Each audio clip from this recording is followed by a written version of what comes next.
contexto mexicano, como también este rollo está ahora mismo pasando, por lo menos en el tema de hidrocarburos, principalmente está pasando por una reforma bastante profunda e importante, que es mucho de lo que se va a basar mi presentación hoy, tratando también de relacionarlo con, ¿no?, los retos con IATI, cómo está el proceso en México, etcétera, etcétera.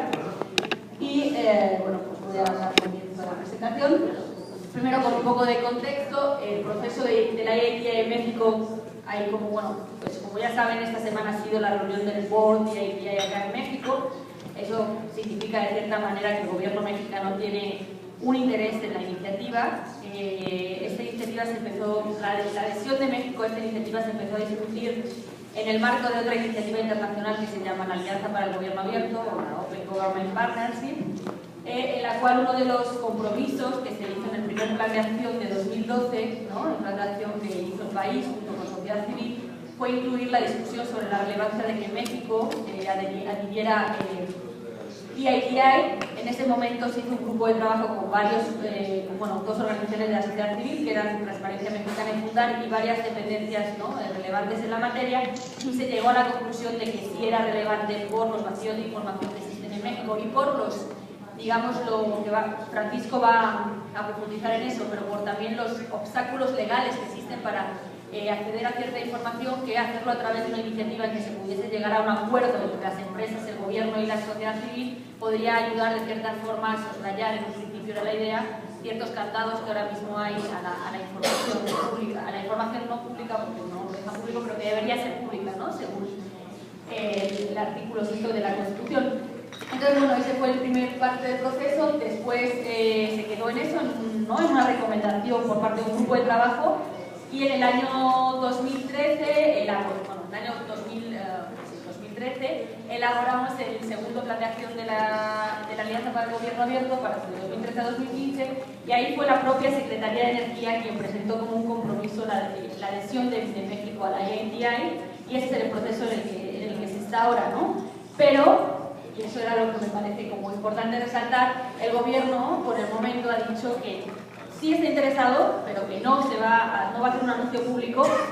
¿Y por qué? Porque están discutiendo la reforma energética en México, y lo que quieren es que pase la reforma energética, que además está siendo un proceso muy cerrado, no está habiendo discusión pública. El Congreso está prácticamente gobernado por el PRI en alianzas con, ¿no?, otros partidos. Entonces está esta reforma energética, que es muy importante, pero el tema de IATI lo están dejando para discutirlo o para abrirlo ya definitivamente una vez que se aprueben las leyes. ¿Por qué esto es importante? Bueno, porque la reforma energética ya sería un lugar ideal para incluir, pues, muchas de las cuestiones que quieren incluir a través de IATI, pero hacerlo a través de unas leyes, ¿no?, y hacerlo a través de algo que sea obligatorio, ¿no? Digo que IATI tiene sus potenciales, pero obviamente es una cuestión voluntaria, al fin y al cabo, ¿no? O sea, depende más de qué les interesa a los gobiernos estar bien a nivel internacional y, ¿no?, tener una presencia a nivel internacional y verse bien a nivel internacional, que realmente en marcos legales que les obliguen a cumplir las cuestiones, ¿no? Entonces eso es importante, y en el tema de reforma energética, el análisis que hemos hecho, pues, refleja que hay serios retrocesos en temas de derechos humanos y gobernanza del sector hidrocarburos, ¿no?, en el país. Entonces, bueno, eso es preocupante.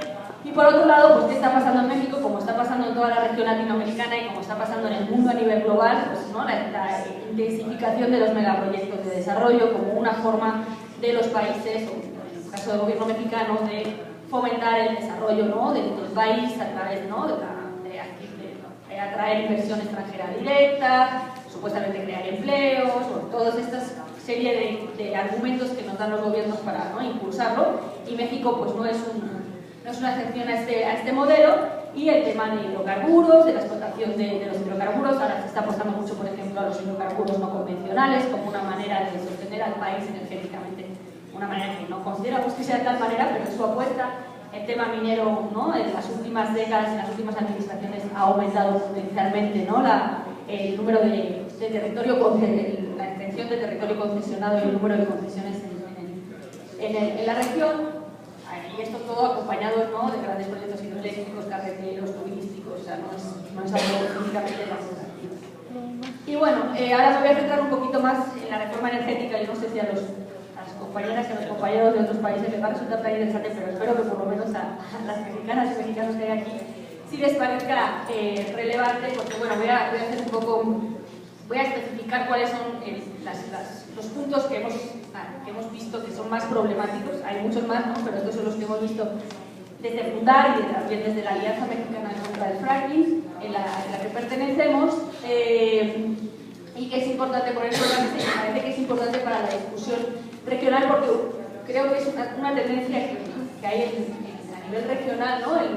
La desregulación de los sectores, ¿no? Y como que el Estado cada vez tiene menos potestad, ¿no? y las leyes se hacen más en función de los intereses empresariales, ¿no? Y en el caso de México y la reforma energética, una leída rápida da la sensación, ¿no? De que está mucho más escrito por intereses empresariales y también por intereses quizás de funcionarios, ¿no? La corrupción también está jugando en juego seguramente. Y bueno, ¿cuál es el primer tema que vemos? Es el uso y ocupación superficial del territorio. La ley de hidrocarburos establece que la industria petrolera es de utilidad pública y que la exploración y extracción de hidrocarburos es de interés social y orden público. Esto lo que determina es que la actividad petrolera, actividad de hidrocarburos, es prioritaria sobre cualquier otro uso del territorio. Digamos, antes ya existía de cierta manera esta idea, ¿no? El sector hidrocarburos era un sector estratégico y por eso también, ¿no? ya se priorizaba de alguna forma y eso ha generado muchísimos daños. Y bueno, aquí nuestro colega de Tabasco, nuestros colegas de Veracruz nos pueden contar cómo ha sido, pero ahora además se une al hecho de que la reforma en México supuso la apertura del sector petrolero, entonces va a haber muchísimos actores privados que van a tener un acceso prioritario al territorio, ¿no? Y eso obviamente va a generar conflictividad social y muchísimas cuestiones, porque además, bueno, la ley lo que hace es que establece ciertos mecanismos para que el poder de negociación de las empresas sea mucho más elevado que el poder que tienen los propietarios del territorio. Por un lado, el hecho de que como es interés público y es prioridad, en el caso de que tú no quieras rentar tu territorio o tú no quieras tener tu territorio porque lo estás usando para otros temas, ¿no? Tú tienes agricultura allá, porque vives allí, por cualquier otra, incluso porque no quieres crecer en un ambiente sin contaminantes, por cualquier cuestión, pues el gobierno te puede obligar, ¿no? El Estado te puede obligar a o rentarlo, que se llama servidumbre legal, ¿no? O rentarlo, o directamente expropiar. Digo, normalmente la expropiación ya existía, ¿no? En el tema de petróleo no se suele aplicar, pero ¿qué pasa? Que eso es un mecanismo para forzar de cierta manera a la población a decir, bueno, si no quieres, si no negocias, siempre te vamos a poder expropiar o te vamos a poder obligar a rentar tus tierras. Entonces, bueno, tú verás lo que haces, ¿no? Y entonces ya se ponen a negociar con las empresas en un estado de desequilibrio. Claro, hay mucho más desequilibrio, no solo ese, pero ese es uno más, ¿no? Entonces, bueno, esa es la otra cuestión muy curiosa de la ley, es que establece que la contraprestación que se les pasa, o sea, el pago que se les haga a los dueños del territorio, ya sea por rentarles su terreno, tiene que estar en base de las necesidades, tiene que ser con base en las necesidades de las empresas.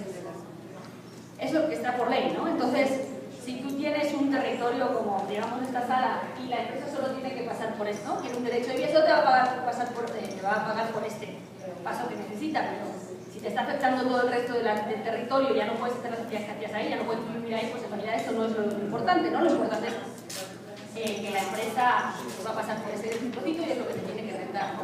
Entonces, bueno, digamos que esto nos parece muy peligroso porque realmente va a dejar a la población muy vulnerable ante las empresas petroleras en la extracción de hidrocarburos, más cuando además, como les decía, vienen proyectos sumamente dañinos como, ¿no? la extracción de gas y petróleo no convencional a través de la fracturación hidráulica o fracking, que es otra cuestión. Por otro lado, ya más en temas de gobernanza, digamos, como hemos estado platicando acá, ¿no? Que tiene más relación con lo que por el momento regula o ve EITI. Tenemos el tema de contratos y regímenes fiscal. Acá lo que ocurre es que, bueno, como antes no se podían dar contratos a empresas privadas, ahora se van a poder dar contratos a empresas privadas. Y antes Pemex, que era la empresa que explotaba los hidrocarburos, pagaba impuestos y derechos basados en una ley sobre ingresos generales una ley de derechos del Estado, y ahí se incluían los derechos petroleros y Pemex tenía que pagar por diferentes actividades, ¿no? Ahora, ¿qué pasa? Con la nueva ley y la creación de estos contratos, ya va a ser la Secretaría de Hacienda la que va a definir en cada contrato cuánto van a pagar las empresas y cuánto se va a quedar el Estado. Entonces va a ser una decisión de un actor gubernamental, sin ningún tipo de participación de otros actores, digamos, ¿no? Legislativos, sociedad civil, los expertos, quien va a definir en negociación con las empresas cuál va a ser el régimen fiscal que va a aplicar a cada contrato. Eso, en muchas cuestiones, deja abierto mucho el espacio a la discrecionalidad, ¿no? Ya que se lleguen a acuerdos que no sean en función del interés público, sino más bien en el interés empresarial o incluso de algún funcionario que tenga algún interés en concreto, ¿no? Entonces eso para nosotros nos parece un claro retroceso, que pasas de regular algo a través de una ley a dejarlo abierto a que pueda regular en cada contrato, ¿no? Sin participación de absolutamente nadie. Además se establecen que hay excepción en ciertas regalías, o sea, hay algunos pagos que sí se establecen por ley, poquitos, pequeños, bajitos, ¿no? Como las regalías. La ley sí establece que en el petróleo tienes que pagar tanto por ciento, porque como es un bien público, digamos, pues es como el contrapago, ¿no? Pero hay otras contraprestaciones que son por contrato. Bueno, pero incluso en esas regalías que se establecen por ley, hay excepciones. En el caso del gas no asociado o el gas seco, se establece que si está el precio en menos de $5 el millón de BTUs, lo que ha ocurrido durante los últimos años, no se pagarán regalías. ¿Qué pasa? Que justamente ese tipo de gas es el que más presencia hay en México de lutitas, ¿no? El tipo de, o sea, de los hidrocarburos de lutitas que hay en México, la mayor cantidad de recursos que hay es en gas seco. Entonces están subsidiando la explotación del gas de lutitas, cuando además conlleva una gran cantidad de impactos, ¿no? Ambientales y sociales, que lo están facilitando más, porque no les van a cobrar, ¿no? Cuando es una actividad muy poco rentable, entonces le bajan el costo para que a las empresas les pueda salir más rentable este tipo de explotación. Por otro lado, bueno, después de todo esto, aunque haya regalías que se establecen por ley, cuestiones que por contrato, al final hay un artículo en la ley misma que establece que al fin y al cabo la Secretaría de Hacienda podrá elegir cuál de la contraprestación aplica en cada contrato. Entonces, aunque esté por ley, puede elegir la Hacienda si incluirla o no. Entonces, al final se va a convertir aquello, ¿no? en una decisión súper cerrada y seguramente que va a tener un impacto fuerte en los ingresos que ahora mismo recibe el Estado de la explotación de hidrocarburos, que por mucho que obviamente es a costa, ¿no? de impactos ambientales e impactos sociales, no hay que negar que ahora mismo supone el 35% del ingreso del sector público y que financia la política pública, ¿no? Con muchas deficiencias y todo lo que sea, pero eso está pasando ahora, con estas medidas obviamente, y la entrada del sector privado eso va a cambiar, ¿no? Y bueno, por último, pese a que se establecen muchas condiciones en los contratos, no se establece que los contratos tengan que ser públicos. Entonces, bueno, sí son públicos, pero no publicados, ¿no? Entonces, bueno, si quieres acceder al contrato, tendrás que hacerlo a través de las herramientas que hay, que muchas veces te ponen también obstáculos, y no va a ser un documento que vas a poder consultar rápidamente para saber cómo está negociando tu Estado con las empresas para la gestión de unos recursos que son de la población. La gestión de los ingresos petroleros, bueno, actualmente los ingresos petroleros entran a la Bolsa General del Estado y de ahí pues, se gastan en lo que sea, ¿no? en las distintas objetivos de política pública, con deficiencias, con muchos, ¿no? Pero bueno, eso es lo que ocurre en términos generales.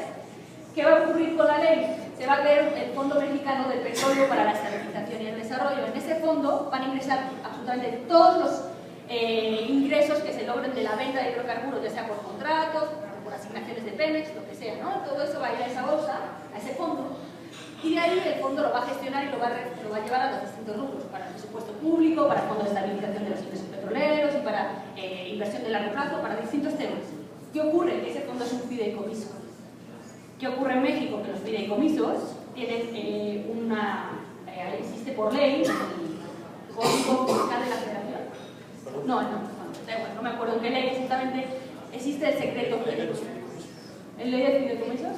Es un secreto bancario, existe el secreto bancario y los fideicomisos en México tienen una protección en la que hay un secreto, porque no se revela la información de cómo se están gestionando los fideicomisos, de qué recursos están entrando, cómo se están saliendo. Eso se hace en función en el secreto bancario, que no debería aplicar a los recursos públicos, pero que en la práctica en México está aplicando y las autoridades fiscales se están escudando en ese secreto para no revelar información sobre la gestión de los fideicomisos. Bueno, pues todos los ingresos del petróleo, que ahora son un 35% de los ingresos del sector público, van a ir a este tipo de figura, ¿no? Lo que es altamente preocupante y no sabemos cómo van a ser gestionados. Y además la ley que regula este fideicomiso, que regula este fondo, no establece medidas claras para evitar estos vicios que ya había antes con las figuras de fideicomisos, ¿no? Hay una clara discrecionalidad del comité técnico, ¿no? O sea, que el comité técnico puede decidir casi prácticamente si una información es pública o no, Esto obviamente dicen que con base en las leyes de transparencia, pero en las propias disposiciones que ponen ahí ya violan las leyes de transparencia, entonces no lo están cumpliendo porque ya por ley lo están haciendo retrocesos en ese tema, y además pueden reservar información con unos criterios tan amplios que casi cualquier información podría caber, ¿no? en esa categoría si hay que reservarla. Y bueno, además otra cosa muy curiosa es que ahora mismo en los ingresos del sector público, los ingresos petroleros suponen el 7.3% del PIB de México. Este fondo establece, la ley del fondo establece que el mínimo que tiene que ir al presupuesto de todos los recursos que se gestionan en este fondo es el 4.7% del PIB.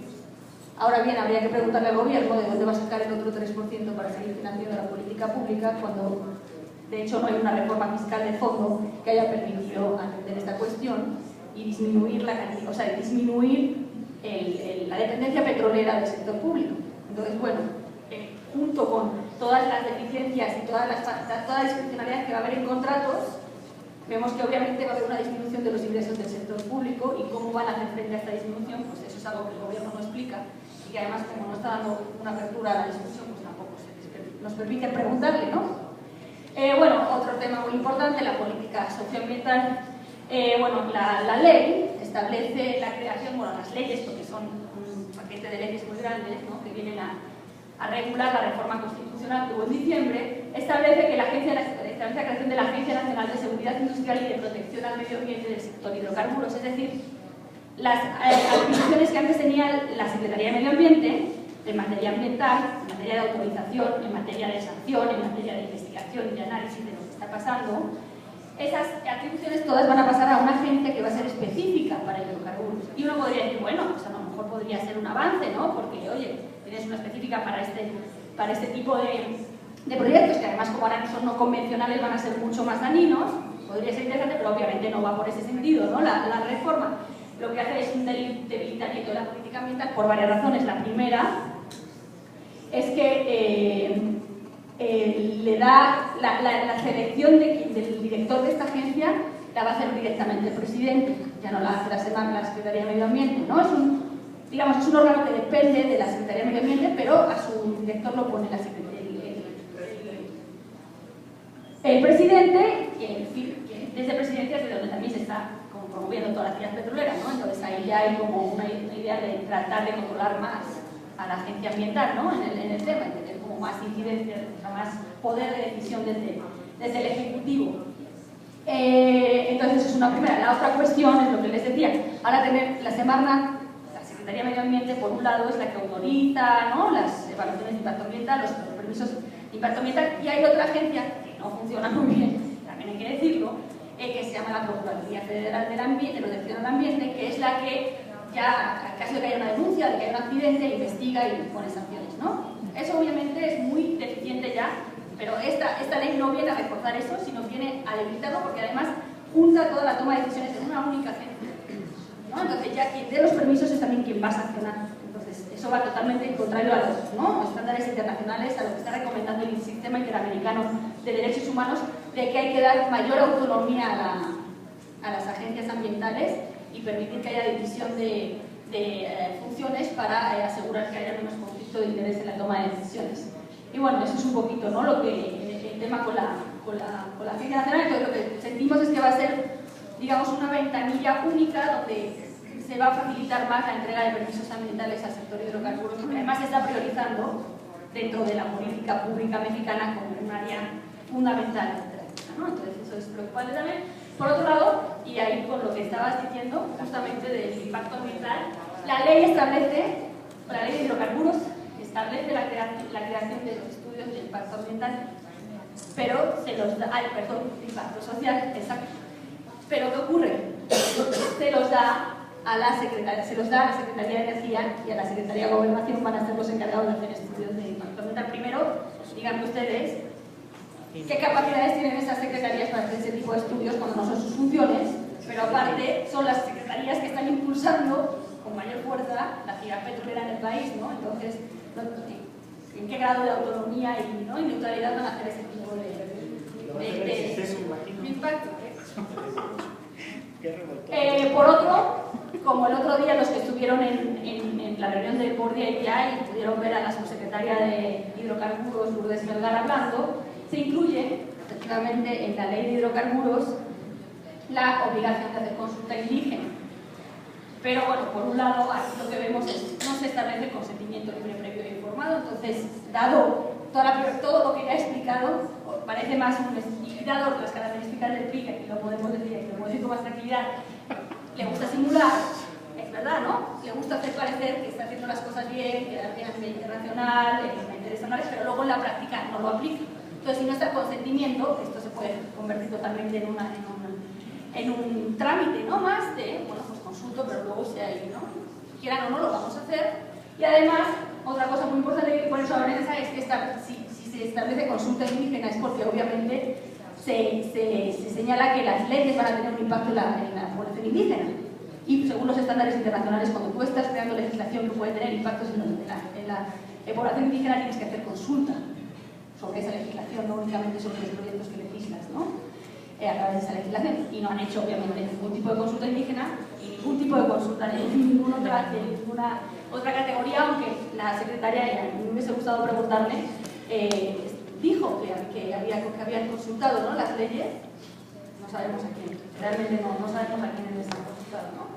Pero a nosotros no, y a la población indígena tampoco, porque ahora mismo hay el caso de 40 comunidades indígenas que están queriendo ampararse en contra de la ley porque se va a violar sus derechos, ¿no? Entonces, bueno. Y otra cuestión que se me había pasado, en la Agencia Nacional, un problema que hay fuerte en México justamente es la debilidad del mecanismo de evaluación de impacto ambiental. Entonces, esta agencia va a basarse sobre las mismas, ¿no?, mecanismos de evaluación de impacto ambiental que ya hay y no lo refuerza tampoco, ¿no? Entonces, que no viene a suponer ningún avance en el tema. Y bueno, entonces ya para concluir, ¿qué sigue? Bueno, pues por un lado me parece importante, antes de hablar de IATI en México en este contexto, es decir, qué está pasando con la reforma energética y tratar de tener una incidencia en la reforma energética, que es lo que va a quedar por ley, ¿no? O sea, y que se ha comunicado. Obviamente, sabemos que hay muchísima complicación para hacerlo, porque la negociación está totalmente cerrada y es entre partidos políticos, no están, ¿no?, entre dos partidos políticos están negociando estas reformas y otras reformas, y cuando lleguen a su acuerdo la van a aprobar sin ningún tipo, ¿no?, como pasó en la Constitucional, tienen mayoría para hacerlo, no hay ningún problema. Pero bueno, ¿no?, generar ruido sobre la reforma energética, señalar que hay estos retrocesos, etcétera, etcétera, me parece que es muy importante. Después, cuando ya esa reforma pase, que pasará, pues debemos también valorar cuál es el potencial de IATI para hacer frente a estas vacíos que van a quedar. También, digo, señalando y siendo muy claros en que el gobierno, a mí me parece, o esa es mi perspectiva, va a utilizar de cierta forma IATI para justificar lo que no ha hecho en ley, ¿no? Entonces también hay que tener ese tipo de valoraciones a la hora de tomar decisiones. Y en ese sentido, o sea, yo creo que sí IATI tiene un potencial en ciertos temas en México más a la luz de lo que va a quedar en la reforma, pero me parece que si queremos que dado todo el contexto y dado todas las preocupaciones, ¿no?, el contexto general que hay en el país, si queremos ingresar en IATI, realmente tiene que ser un proceso sustantivo, realmente tiene que incluir la agenda de sociedad civil, realmente tiene que tener una utilidad para nosotros como sociedad civil y para la población, y si no, no entrar, ¿no?, y si no, no seguirle. O sea, hay que ir viendo y tomar ese tipo de decisiones, crear nuestro propio estándar. Yo no sé, ayer se comentaba mucho de que el estándar de IATI incluye temas ambientales. Yo estoy segura que muchísimas de las personas que están acá, de México, bueno, no me queda duda de ustedes, si no incluye temas de impactos socioambientales, no les va a interesar tanto estar en este, ¿no? Porque ustedes son los que están a nivel local, y pues, a nivel local lo que interesa también, o sea, sí es que baje el dinero y que haya servicios públicos, pero también es que se moderen los impactos que está habiendo, ¿no?, y que se eviten en la medida de lo posible. Entonces creo que tenemos que optar por crear nuestro propio estándar, y me parece, yo tenía entendido que eso era posible en IATI, y me gustaría preguntar a los expertos y expertas que hay acá en la sala sobre IATI del board, si es posible crear tu propio estándar e incluir cosas que van más allá de IATI en los procesos nacionales.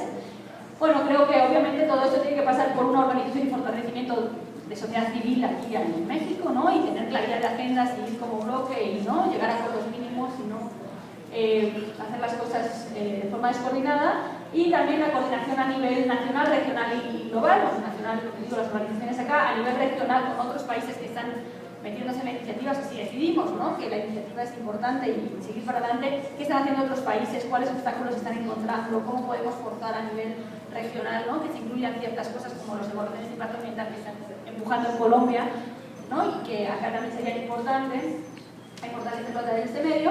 Y luego global me parece que es básico si queremos tener como región una participación, ¿no?, y ahí nos interesa y queremos fortalecerlo, tener una incidencia a nivel global de IITI, a nivel del BOR, a nivel de los lineamientos que se están siguiendo, a nivel de los temas que se están incluyendo en IITI, ir ampliándolo. Se amplió hace poco, el año pasado salió un nuevo estándar que incluía millones de cosas más que el estándar anterior, entonces eso se puede hacer, ¿no? Y eso me parece que tiene que ser también en comunicación, ¿no?, con, no sé, todas las Marinque, Matthew y todas las otras personas que están acá y que representan a la sociedad civil en el BOR y que deberían también estar incluyendo las inquietudes de la región latinoamericana y de las organizaciones que trabajan. Y pues eso es todo.